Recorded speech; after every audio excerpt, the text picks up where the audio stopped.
Hey there everybody, this is WRAL's Hidden Historian Heather Leah, and I'm out here today with my colleague Ari Woodhouse. She's one of our news production assistants. She's the reason that I even know about this story. So, may look like we're just in a parking lot today with nothing special. Where is the hidden history, you may ask? Well, this site actually used to be the site of a huge castle. So I'm going to go ahead and turn the camera around and show you what used to be standing here. This is Raleigh's Lost Castle. Now, go ahead and let me know in the comments if you are one of those people that happen to already know that Raleigh had a castle. I didn't know this. Ari here is a student at Meredith College, and she actually asked me the other day, she said, did you know that Raleigh had its own castle at some point? And the reason she knew is because this castle was the campus for Meredith College back in the late 1800s and early 1900s. Look at this castle. First of all, go ahead and keep holding this up. I'm just going to give them a view. This is what it looks like today. And I'm going to show you the castle again in just a minute. But just imagine that huge castle. I mean, it looks like something out of a movie. And today it is this parking lot. So she asked me, knowing that I love history, if I knew where the castle had stood, because she had seen pictures of it at Meredith and she had heard about this college. I didn't know either, Tommy. I had no idea that there was this huge, beautiful castle. So this is a Queen Anne style piece of architecture. I mean, look at we've got the turrets here, we've got the towers, we've got the pointed rooftops, and then you've got all of the students. I'm going to try to zoom in and show you. Look at all of these students. And I think we have another picture, do we not? Yes. Here's another one. This is how the castle looked a little bit later. So this castle stood from 1899 until the 1960s. So, I mean, technically, my grandmother, for example, if she were still alive, she lived in Raleigh 92 years, she maybe would have remembered this castle standing, because this castle was here in the 1960s. It looked a little different in the 1960s. We did some research and found that it was painted white. So this originally, it was a red brick castle, and look at this. You can see the white banisters and this wraparound porch. Now here is the question. I'm going to just show you. Look at this. I mean, it was massive. It was a huge castle right here in downtown Raleigh. And she wanted to know, well, what happened to the castle, and where did it used to stand? Because again, she'd seen pictures like this, but she didn't know, well, where was the castle. And let's look at that one other picture just again, so we have that reference. And then I'm going to show you what everything looks like today. All right, so once again, here is the castle. We can see all the students there. All right, so this is what was standing here. It was red brick, and it had the turrets and the towers. But today, this is the lot where the castle stood. So Ari had asked me, do I know where the castle stood? And I was like, well, I can figure it out. So we looked at old maps, we looked at archival photos, we dug up old newspapers, clippings, and we eventually discovered that, well, that's the executive mansion right over there through the trees. You can see it kind of peeking out. Let's see if I can zoom in a little. So this castle, this big brick castle, would have actually just stood kind of like a mirror across Jones Street to the executive mansion. And so imagine what that would have looked like at the time. You would have driven down Jones Street and seen this big brick mansion on one side and this big brick castle on the other side. This is where we think it was. Now, we're actually out here today, and I am curious. I suspect there isn't anything remaining of the castle, but while we're out here, we're going to look around. Tommy says that we've lost sound, so please in the comments let me know if you can still hear me. If you can't hear me, I do need to know that so I can see if I can fix that. So if you're able to hear me, please say in the comments that you can hear me. Or if you can't hear me, you probably won't hear me talking to ask. So I'm going to just peek over here because this area seems a little undeveloped. Okay, other people are able to hear. Good. Tommy, I hope you're able to get the sound back. Now, it is very unlikely that there are any remnants of the castle still here today, but I did want to show you the parking lot so you could get this view. Now, if you go to the story, I did link the story in the post above here. Thank you so much for letting me know you can hear me, everyone. I really appreciate it. If you click on the link of the story above, we actually do have pictures of what the castle looked like throughout the years. There are even some internal shots, interior shots of what the castle looked like inside that we managed to find.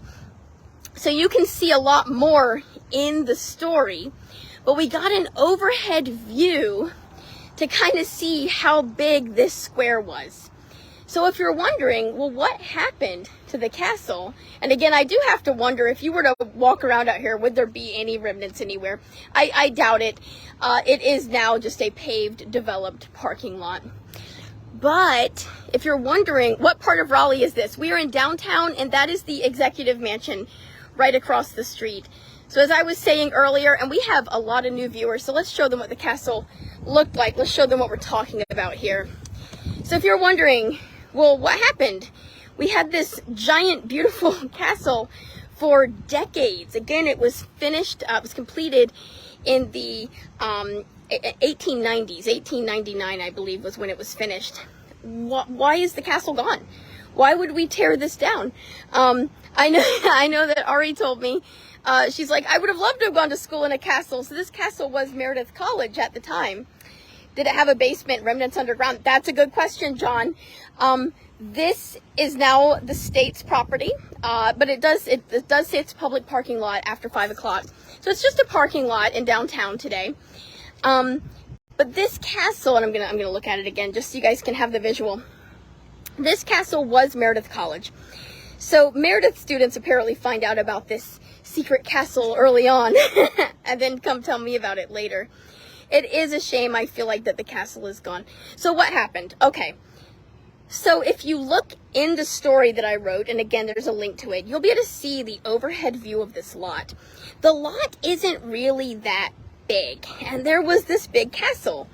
Now, when they first built, I believe it was not called Meredith College at the time. I believe it was called Female Baptist University or Baptist Female University. The story has the full name. And honestly, there was some controversy about it being built. They said that what other teachers, not part of Meredith, but other teachers said, why do women even need to learn?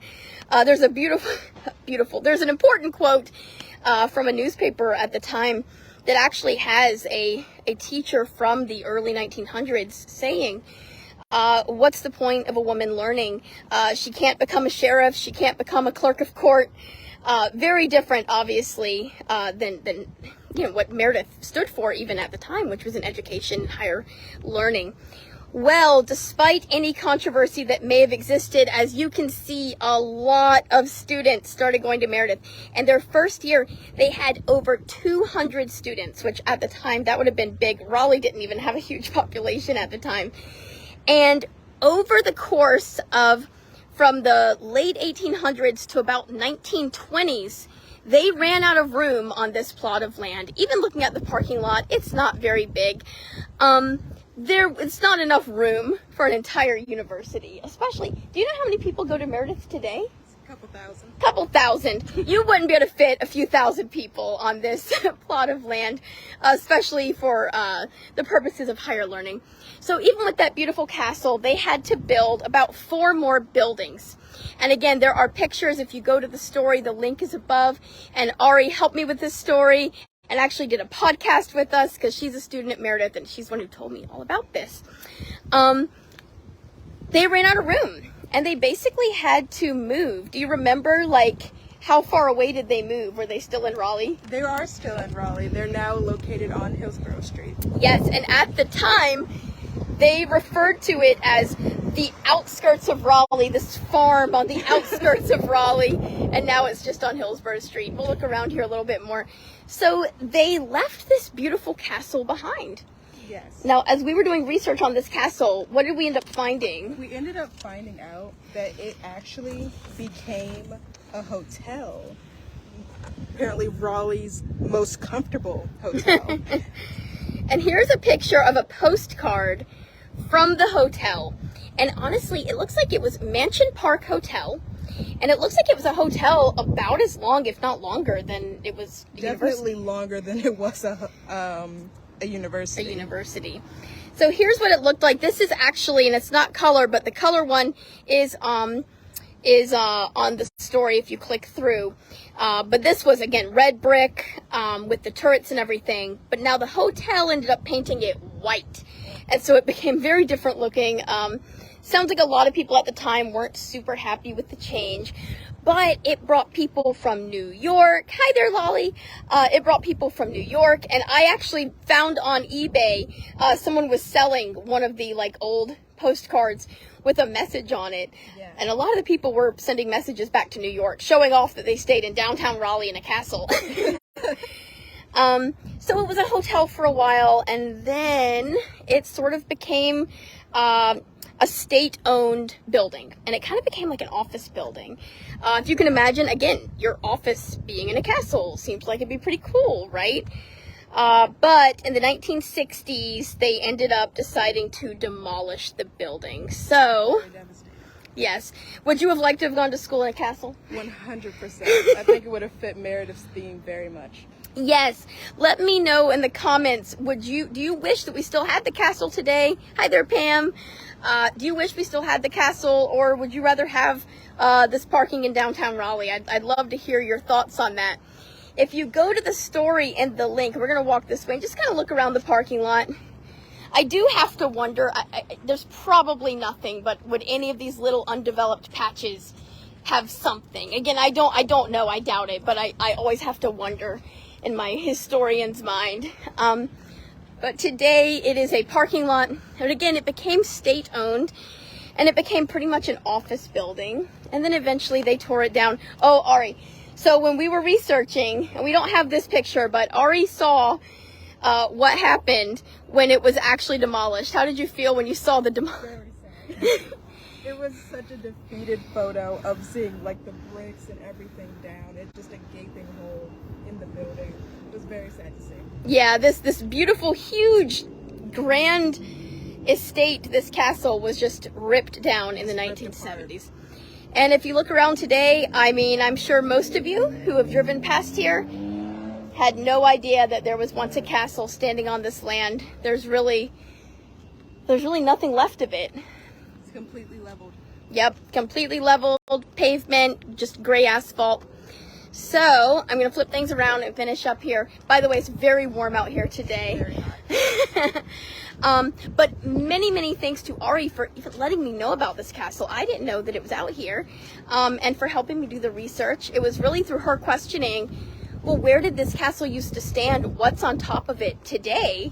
That we were able to discover that this parking lot was indeed where the castle was, and that it would have basically been a brick castle mirror to the executive mansion right across the street. But it was torn down in the 1960s. And again, if you go to the story, oh man, I see someone saying it would have been an amazing bed and breakfast. It would have. An amazing Airbnb, maybe. I don't know. A place for events or weddings. Exactly. It's one of those places that would have, I think, brought a lot of extra tourism to Raleigh, and just kind of kept Raleigh's history in place and let you see that history still standing.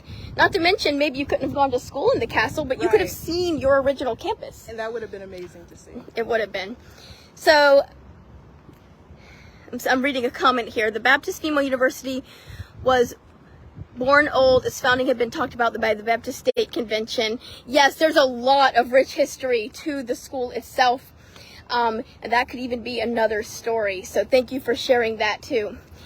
Now, later, I'm going to do another story right across the street, not today, but sometime coming up this summer, because I do know that the executive mansion, the bricks around it have names carved into some of the bricks, and I want to look into the history of some of those names. So if you know anything about that history, please feel free to reach out to me and talk to me about it, because that's something we're going to be working on soon too.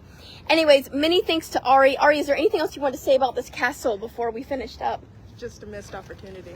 Yeah. It would have been amazing. Even though in our modern age, it would have looked out of place, it would have been beautiful. I mean, imagine, I'm just going to show you one more time. I mean, we've got some pretty, you know, Victorian / Queen Anne style homes around here. And of course you have, I think, historic Oakwood's pretty close by as well. Plus you've got the Blunt Street corridor. I actually think it would have fit in pretty well in this area. This area, yes. And I mean, it would have been huge. It was 4 stories tall with these turrets. It would have just, I don't know. I would have liked to have had a castle here, but I wanted to share with you this piece of hidden history, and we'll look at the castle picture one more time for those of you who are coming in who missed it. Let's take one last look. That's right, Angie. I heard that prisoners made the bricks, and that's the names that we're seeing in them. As far as the governor's mansion, not the castle. Not the castle. But here is the castle, and here is one of those early classes of Meredith, which of course was not called Meredith at the time. But this is where those first students would have gone to school. Let me know in the comments if you would have liked to have gone to school in a castle, or if you wish the castle was still here today. If you want to see the full story with the history and the old photos, we've got newspaper clippings. Ari and I did a lot of research on this. And again, she's a student at Meredith who helped me with this, as well as an employee at WRAL. So take a look at that story. We've got all the pictures and a lot more history in there. And also a podcast that we recorded earlier today, so take a look at that as well. We're going to get out of this heat. Yes. Thank you for watching Hidden History and exploring more of Raleigh's history with us. Thank you. Bye everyone.